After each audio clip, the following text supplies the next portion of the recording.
முயற்சிகள் வெல்லும் சேனல். வணக்கம். இன்றைக்கி நம்ம ஒரு சுவையான டேஸ்டான சுரைக்காய் சட்னி வந்து எப்படி செய்யலாங்கிறத பார்க்கலாம் வாங்க. அதுக்கு தேவையான பொருட்கள் நம்ம பார்க்கலாம். சுரைக்காய் வந்து ஒரு சின்ன சைஸ் சுரைக்காய் வந்து நீங்கள் எடுத்துக்கோங்க. கடுகு உளுந்து இது ரெண்டுமே வந்து ஒரு ஸ்பூன் எடுத்துக்கோங்க தாளிக்கிறதுக்கு. ஜீரகம் வந்து ஒரு ஸ்பூனு, உளுந்து வந்து ஒரு 3 ஸ்பூன் எடுத்துக்கோங்க. கருவேப்பிலை உங்கள் கைப்பிடி அளவு எடுத்துக்கோங்க. கொத்தமல்லியும் உங்கள் கைப்பிடி அளவு எடுத்துக்கோங்க. இஞ்சி ஒரு சின்ன துண்டு இஞ்சி தோல் நீக்கி எடுத்துக்கோங்க. 3 பல்லு பூண்டு எடுத்துக்கோங்க. பொட்டுக்கல்ல ஒரு 4 ஸ்பூன் எடுத்துக்கோங்க. புளி வந்து ஒரு நெல்லிக்காய் சைஸ் புளி வந்து எடுத்துக்கோங்க. பச்சை மிளகாய் உங்களுக்கு காரம் எவ்வளோ தேவையோ அந்த அளவுக்கு பச்சை மிளகாய் எடுத்துக்கோங்க. இது தாளிக்கிறதுக்கு ஒரே ஒரு வரமிளகாய் ஒன்று எடுத்துக்கோங்க. பெருங்காயம் வந்து ஒரு ஸ்பூன் எடுத்துக்கோங்க. எண்ணெய் வந்து ஒரு 3 ஸ்பூன் எடுத்துக்கோங்க. உப்பு வந்து தேவையான அளவு எடுத்துக்கோங்க. இப்போ வந்து சுரைக்காய் சட்னி எப்படி செய்யலாங்கிறத பார்க்கலாம் வாங்க. நம்ம சுரைக்காய் எடுத்துருந்தோம் பாருங்கள். அந்த சுரைக்காவோட தோலெல்லாம் சீவி இந்த மாதிரி பொடி பொடியாக நறுக்கிக்கிட்டேன். இங்கே மேலே இருக்க தோல் வந்து இந்த பாருங்கள் இந்த மாதிரி தான் இருக்கும். இந்த தோலை வந்து ஃபுல்லாக சீவிடுங்க. சீவிட்டு இந்த மாதிரி பொடியாக நறுக்கிக்கோங்க.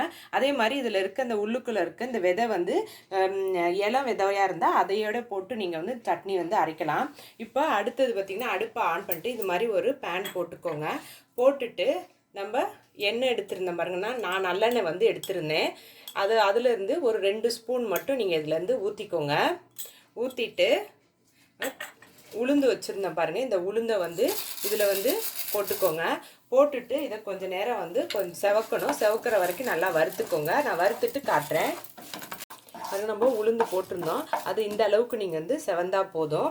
இப்போ வந்து எடுத்து வச்சுருந்த இந்த ஜீரகம் இருக்குது பாருங்கள். ஜீரகம், அடுத்தது இது புளி வந்து அதையும் வந்து இதில் சேர்த்துக்கோங்க. அது இஞ்சியை வந்து நல்லா தோல் நீக்கிட்டு கழுவிட்டு இதோட சேர்த்துக்கோங்க. பூண்டு எடுத்துருந்தேன் பாருங்கள். இந்த பூண்டு, அடுத்தது உப்பு, பச்சை மிளகா, கருவேப்பிலை, கொத்தமல்லி, இது அப்புறம் நம்ம சுரைக்காய் வந்து பொடியாக நறுக்கி வச்சுருந்தேன் பாருங்கள். நான் அதை வந்து ஏற்கனவே வந்து இந்த சுரைக்காவை வந்து கழுவி வச்சுருக்கேன். இப்போ இந்த சுரைக்காவையும் இதோட இதை வந்து சேர்த்துக்கோங்க. இது எல்லாத்தையுமே கைவிடாமல் நல்லா வந்து வணக்கிக்கணும். வணங்கினதுக்கப்புறம் நான் காட்டுறேன். அது நம்ம சுரைக்காய் சட்னிக்கு வந்து சுரைக்காய், பச்சை மிளகா, புளி எல்லாம் போட்டிருந்தேன் பாருங்கள். அது நல்லா வந்து வணக்கி விட்டாச்சு. இப்போ சுரைக்காவும் நல்லா வெந்துருச்சு. இப்போ சுரைக்காய் நல்லா வெந்துருச்சுன்னா இந்த மாதிரி ஒரு கூர்ப்பாக வந்து கத்தி எடுத்துக்கோங்க. கத்தியோட இந்த முனைப்பகுதி எடுத்து இப்படி குத்துனீங்கன்னா இந்த பாருங்கள் இந்த மாதிரி இருக்கும். இதுதான் கரெக்டான பதம்.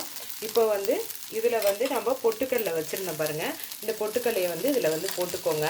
போட்டுட்டு இதுக்கு அடுப்பை வந்து ஆஃப் பண்ணிடுங்க. இதை நல்லா ஆற வச்சுட்டு மிக்ஸி ஜாரில் அரைக்கணும். அடுத்தது அதை காட்டுறேன். சுரைக்காய் சட்னிக்கு வந்து நம்ம வணக்கி வச்சுருந்தோம் பாருங்கள். அது எல்லாமே ஆறிடுச்சு. ஆறுனதுக்கப்புறம் மிக்ஸி ஜாரில் வந்து இதை போட்டுக்கோங்க. போட்டுட்டு இதை வந்து நைஸாக அரைச்சிக்கோங்க. நான் அரைச்சிட்டு உங்களுக்கு காட்டுறேன். நாங்கள் மிக்ஸி ஜாரில் போட்டிருந்தோம் பாருங்கள். அது வந்து இந்த அளவுக்கு நைஸாக வந்து அரைச்சிக்கோங்க. உங்களுக்கு வந்து சட்னிக்கு வந்து அடுப்பை பற்ற வச்சுட்டு அதே பேனை வந்து நம்ம வணக்கணும் பாருங்கள். அந்த பேனையே போட்டுக்கோங்க. போட்டுட்டு எடுத்து வச்சுருந்தா மீதி எண்ணெய் இருக்குது பாருங்கள். இந்த எண்ணெய் எல்லாத்தையுமே வந்து ஊற்றிக்கோங்க. ஊற்றிட்டு கடுகும் உளுந்து எடுத்துருந்தேன் பாருங்கள். அந்த கடுகு உளுந்து வந்து இதில் சேர்த்துக்கோங்க. இந்த கடுகு வந்து வெடிக்கணும். வெடித்ததுக்கப்புறம் காட்டுறேன் அடுத்தது. கடுகு உளுந்து போட்டிருந்தோம். கடுகு வந்து நல்லா வந்து வெடிச்சிருச்சு. இப்போ பெருங்காயமும் இந்த மிளகாத்தூள் எடுத்துருந்தேன் பாருங்கள். அதையும் வந்து இதோட சேர்த்துக்கோங்க. சேர்த்துட்டு அடுப்பை வந்து ஆஃப் பண்ணிக்கோங்க. ஆஃப் பண்ணிவிட்டு இப்போ துவையல் வச்சு அரைச்சம் பாருங்கள். துவையல் வந்து ஒரு கிண்ணத்தில் வந்து நான் வலிச்சு வச்சுருக்கேன். அதில் வந்து இதை வந்து சேர்த்துக்கோங்க. ஒரு சுவையான டேஸ்டான சுரைக்காய் சட்னி வந்து ரெடி ஆகிடுச்சு. இந்த வீடியோவை பாருங்கள். இந்த வீடியோ உங்களுக்கு பிடிச்சிருந்துச்சுன்னா லைக் பண்ணுங்கள், ஷேர் பண்ணுங்கள். உங்கள் முயற்சிகள் வெல்லும் சேனலுக்கு சப்ஸ்கிரைப் பண்ணுங்கள். நன்றி.